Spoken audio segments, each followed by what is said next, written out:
오늘 들려드릴 소설은 조각가의 사랑입니다. 자신은 이루지 못한 사랑으로 괴로워했던 릴케가 과연 어떤 이야기를 써내려갔는지 함께 들어보시죠.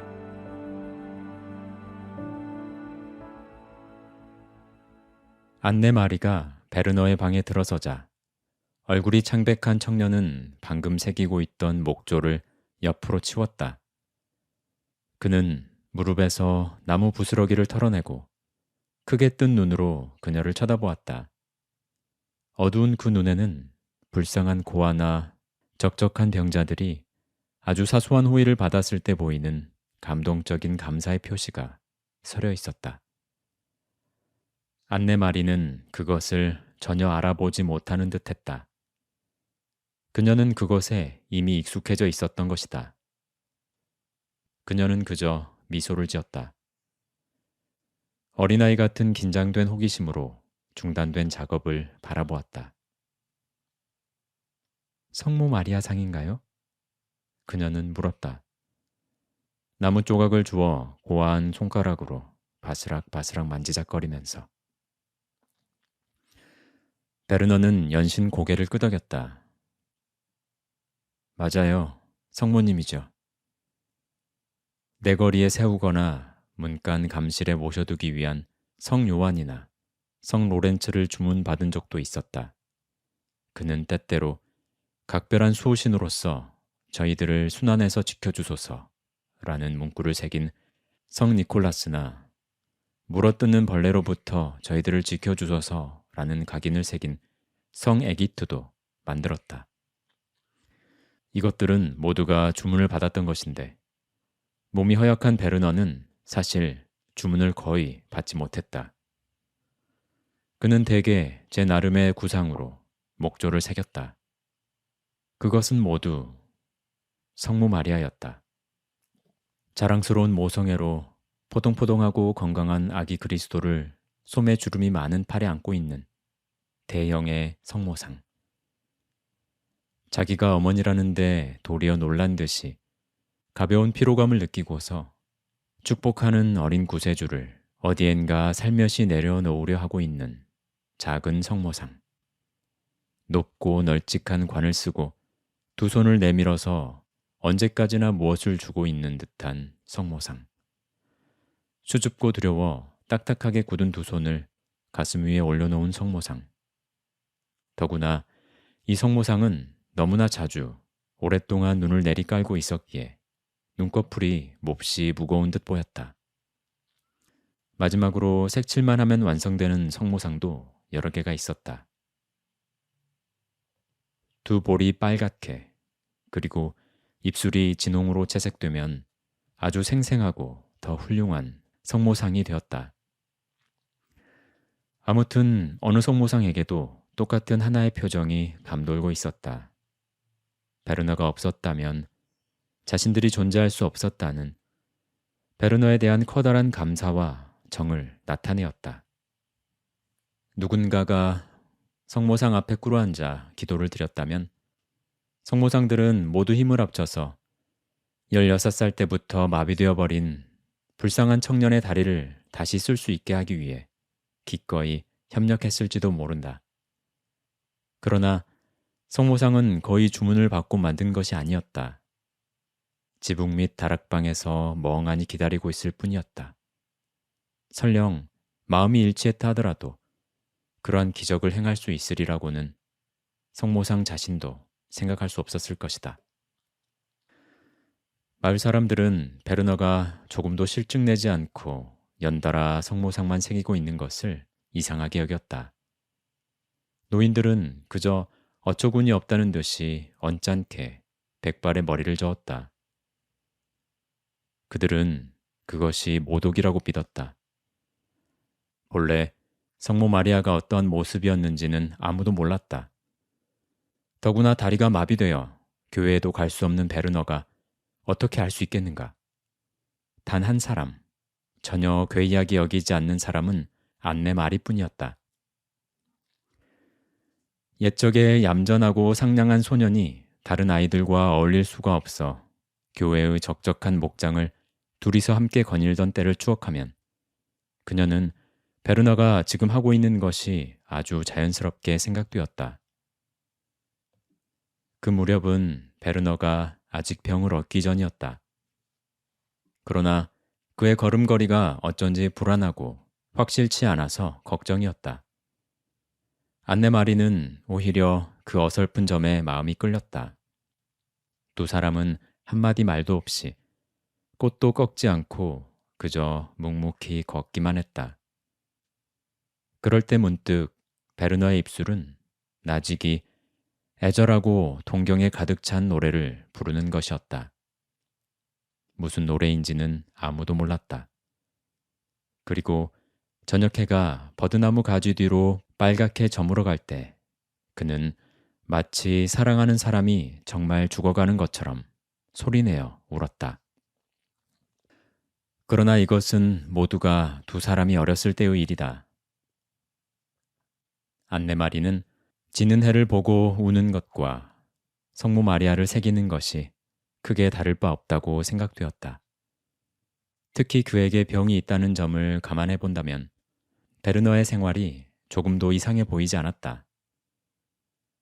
자유로이 걸어 다닐 수 있었던 베르너와 함께 목장으로 산보를 갔듯이 보행을 잊어버린 베르너의 방에 와서 그가 만든 목조의 성녀들을 관심 있게 바라보는 것은 저물어가는 목장에서 소년의 눈물을 보는 것처럼 매우 자연스러운 일이었다. 그녀는 병든 청년을 각별한 친구로 여겼다. 그에게는 자신의 따뜻한 동정과 미소가 필요하다고 생각했다. 그리고 그녀는 때때로 꿈에서 그의 깊은 고뇌에 찬 눈동자와 황혼의 어스름 속에서 장엄한 축복을 받은 듯한 소녀처럼 하얀 병자의 그 손을 보았다. 병든 청년 앞에 앉아 있을 때면 그녀는 문득 이 꿈이 생각났다. 그녀는 더부룩한 다망색 머리카락을 약간 뒤로 젖히고 두 손을 무릎 위에 포개 얹고는 먼 풍경을 바라보듯 그의 얼굴을 바라보았다. 안내, 왜 그러고 있어? 뭘 좀 생각하고 있었어. 무슨 생각? 너와 같은 병을 앓는 사람이 얼마나 많을까 하고. 생각보다 많지. 정말? 그렇다면 그 많은 사람들은 이 세상의 숲도 큰 도시도 그런 근사한 것이 너무 많은데 그런 것들을 전혀 볼 수 없다는 거야? 걱정하지 마. 그런 건 꿈에서 볼 수 있으니까. 안내마리는 입을 다물었다. 그녀는 부끄러워졌다. 어느 날 역시 이와 같은 저녁녘에 안내마리가 말했다. 나무로 직접 만든 성모님에게 베르너도 기도를 드리는지 궁금해. 청년은 가냘프게 미소를 지었다. 난 만들기만 하지. 그것이 내 기도야. 안내마리는 잠시 생각에 잠겼다가 혼잣말처럼 중얼거렸다. 그런데 넌 언제나 성모 마리아를 저렇게 마음속에 그리고 있는 모양이지? 성모님의 아름다운 모습을 한 번이라도 본 적이 있어? 모르겠어. 그림에서인지 꿈에서인지. 아무튼 내 눈앞에는 언제나 저 모습이었어. 나의 동경 같은 게 아닐까? 그러자 처녀는 물었다.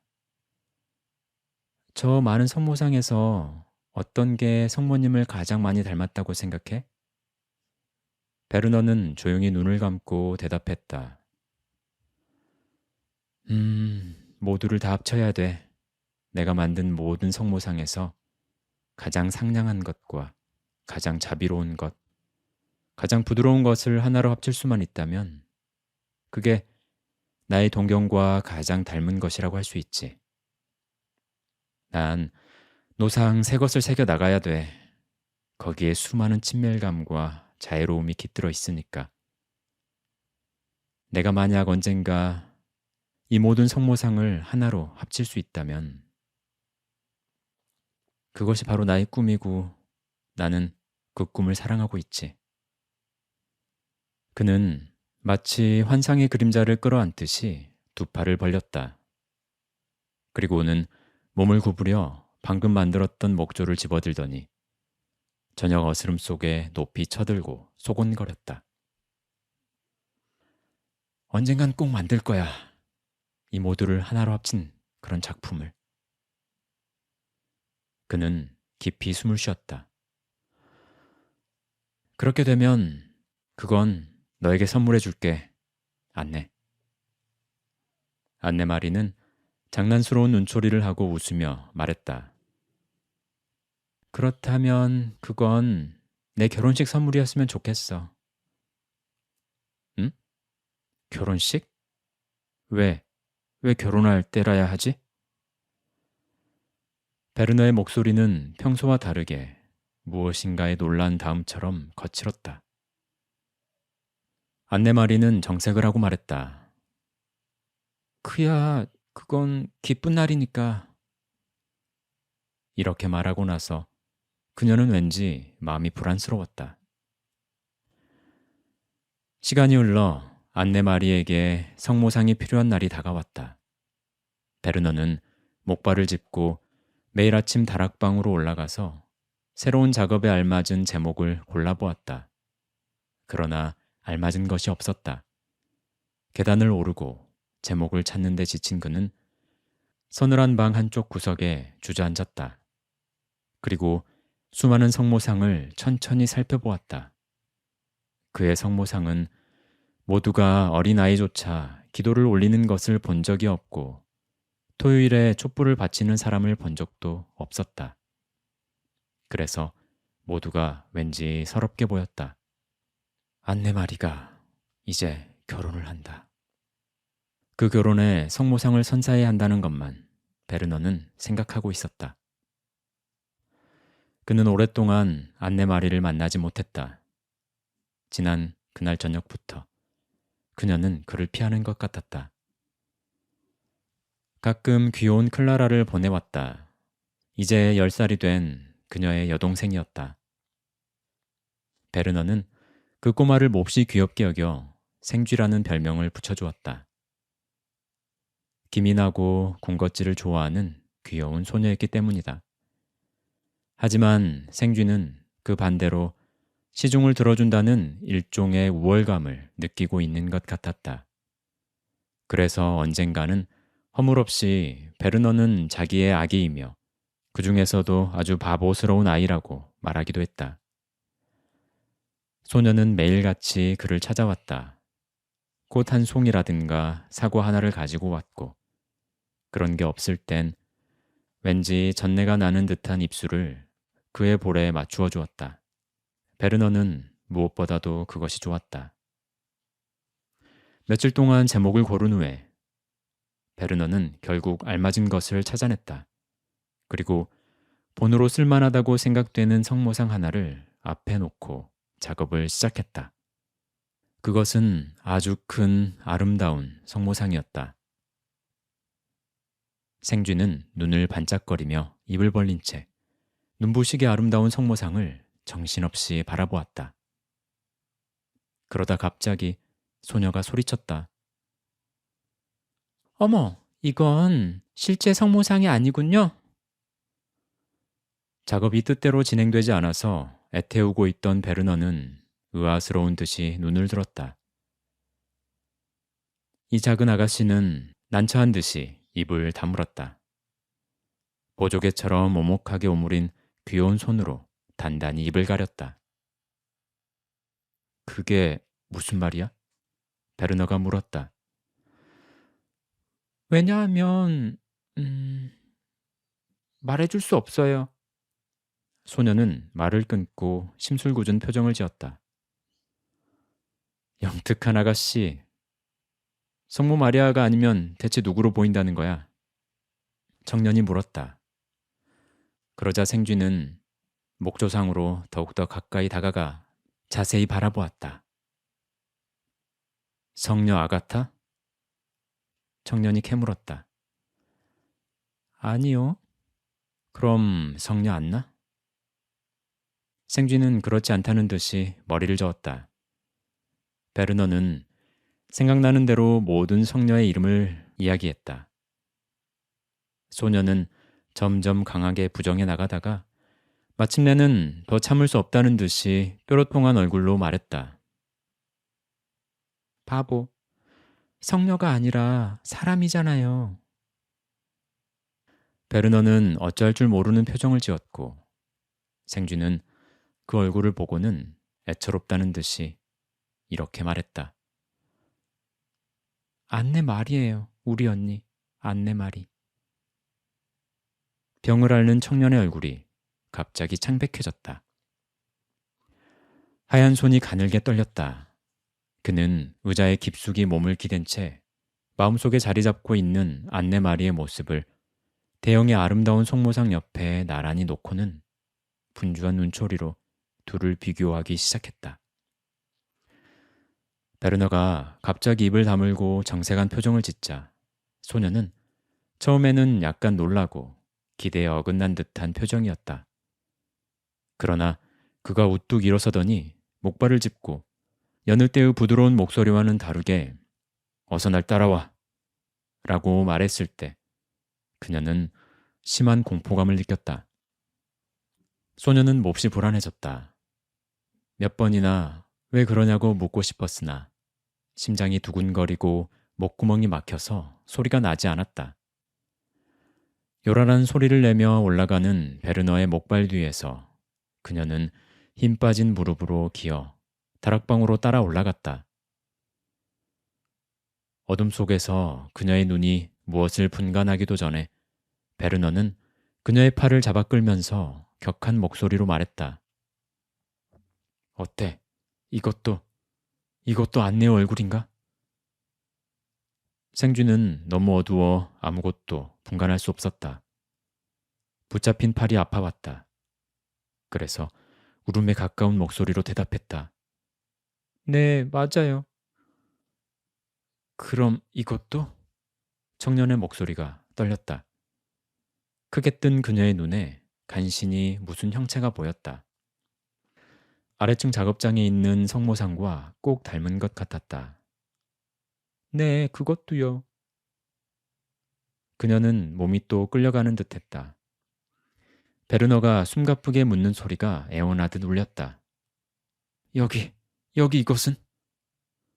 그것도 그래요. 소녀는 얼른 대답했다. 어둠 속에서 그녀는 차츰 너무나 크고 아름다운 안내마리가 서 있는 것을 볼 수 있었다. 그녀는 점점 불안감이 사라졌고 그 목조상을 바라보며 감탄하는 소리를 질렀다. 와, 정말 아름다워. 그리고 그의 계속되는 질문 때문에 차분히 바라볼 수 없게 되지는 않을까 조바심을 내며 여기 있는 모든 게 다 똑같아요. 라고 말했다. 그제서야 베르너는 잡고 있던 그녀의 팔을 놓았다. 그는 비틀거리며 한쪽 구석으로 가더니 기진맥진하여 의자에 몸을 던졌다. 그의 양쪽 목발이 소리를 내며 바닥에 떨어졌다.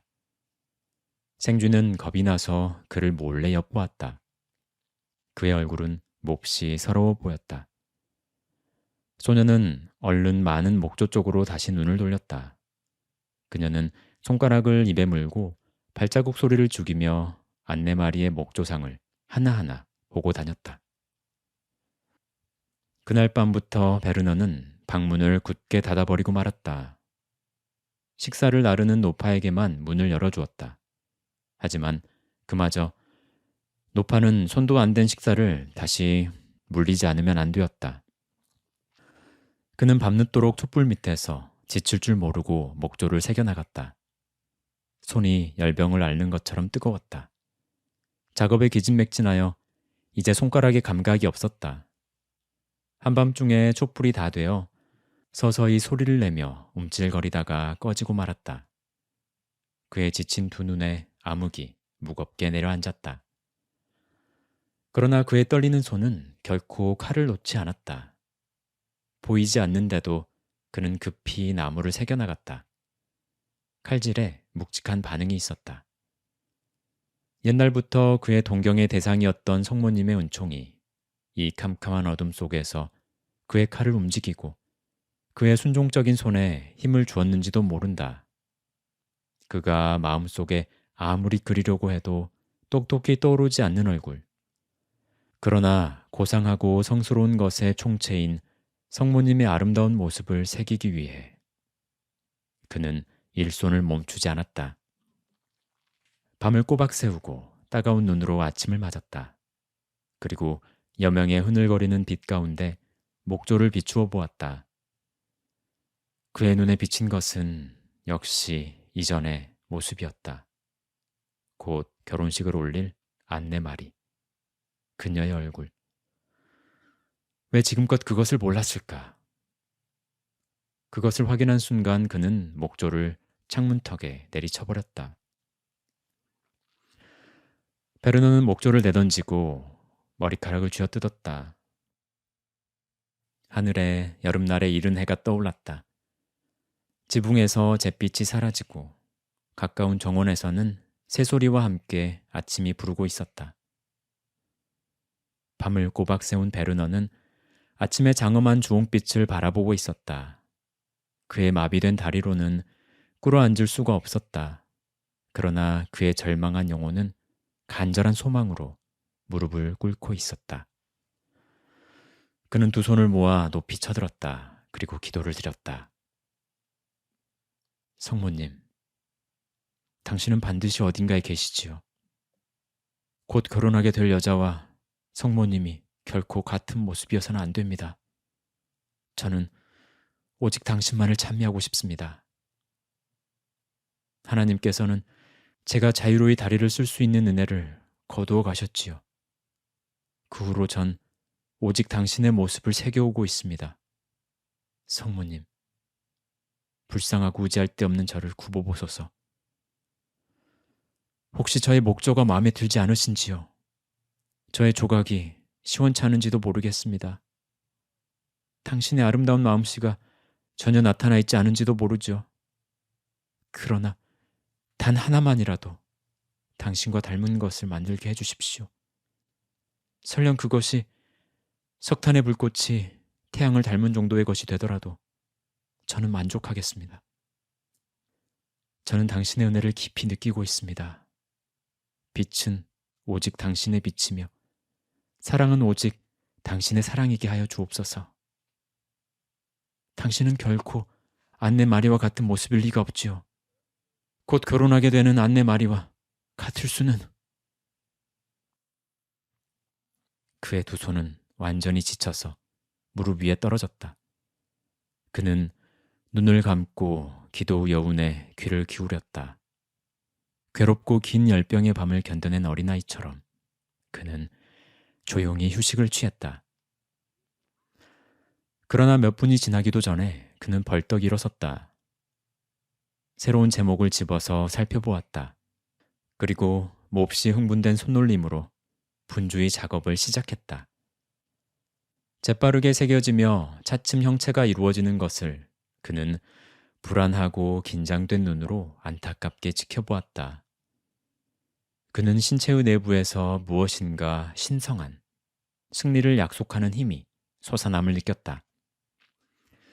기도의 힘이 그에게 은밀하고 아름다운 희망을 주었는지도 모른다. 칼질을 할 때마다 정말 이번만은 전혀 다르다고 느꼈다. 전혀 다른 새로운 것, 아직 한 번도 존재한 적이 없는 순결무구한 것, 모두를 하나로 합친 것이 아닌 오직 단 하나의 것, 지난날의 모든 목조상과는 전혀 관계가 없는 단 하나의 것, 그것을 만들지 않으면 안 되었다. 마음속에서 커다란 환희가 그를 고무했다. 손가락에서 오는 기쁨이 피로에서 오는 경련보다 더욱 심하게 그의 손을 떨리게 하는 것 같았다. 두어 시간이 몇 분처럼 지나갔고 그는 일손을 멈추었다. 그리고 창문턱에 작품을 올려놓고는 나무 향기 속에서 걸어나온 엷은 베일을 쓴 것 같은 상냥한 모습을 미소를 지으며 바라보았다.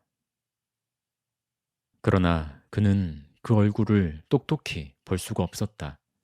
그 모습이 이미 멀리 떠나갔기 때문인지 아니면 보는 사람의 눈에 눈물이 가득 차올랐기 때문인지 알 수 없었다.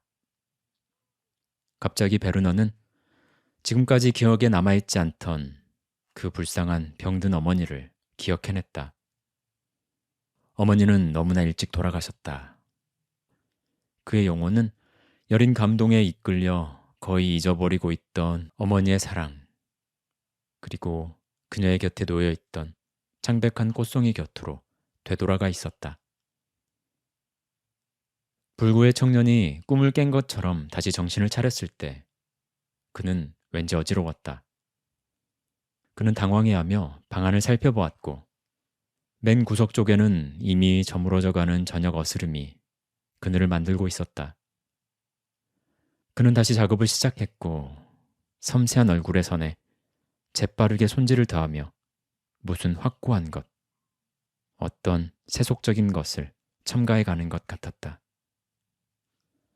그것은 아마도 안네마리의 어떠한 모습인 듯했다. 베르너는 자신도 모르게 갑자기 간담이 서늘해졌다. 지금이 최후의 결정적인 투쟁을 할 때라고 생각됐다. 무엇에 쫓기는 것처럼 그의 연장이 미친 듯이 분주하게 아래 위로 번쩍였다. 뚫려있는 홈 속을 번개처럼 달리는 것 같았고 나무의 부스러기들이 쏟아져 나왔다. 그는 자신의 손을 움직이고 있는 그 누군가를 앞서야겠다고 생각했고 그러나 손은 매정한 침묵을 지키며 차근차근 새겨나갔다. 그리고 숨이 차 설떡이는 베르너의 선 하나하나를 조롱하듯 무너뜨려갔다. 베르너는 아무리 열심히 새겨나가도 결국엔 완전히 패배하고 자신이 원하지 않는 방법으로 모든 일이 진행되고 있다고 생각되었다. 절망감에서 오는 노여움이 그를 엄습했다. 그는 떨리는 오른손으로 아무렇게나 점점 난폭하게 그리고 맹목적으로 목재를 새겨나갔다.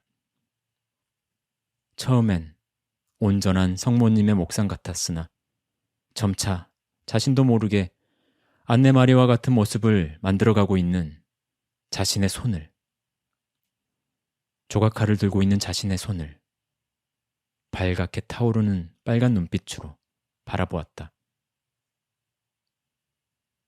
그의 오른손은 이미 그의 몸에서 떨어져 나간 것처럼 혼자서 움직이고 있었다. 날카로운 칼날은 이제 딱딱한 목재를 새기고 있지 않았고 그 칼날은 목재를 쥐고 있던 손을 베고 있었다. 베인 살갗에서 피가 송글송글 맺혀왔다.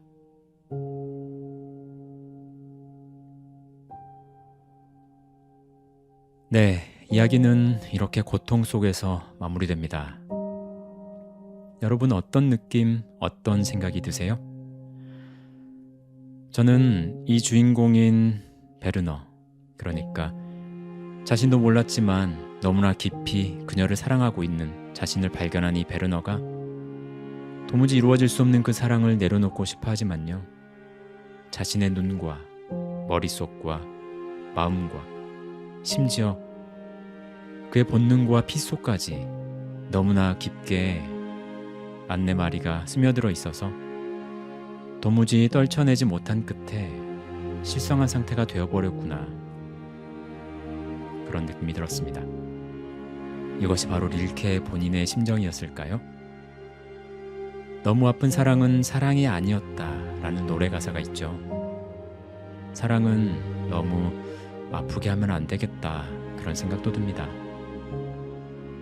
네, 릴케의 첫 번째 소설 들려드렸고요. 저는 또 다른 작품으로 조만간 다시 찾아뵙겠습니다. 감사합니다.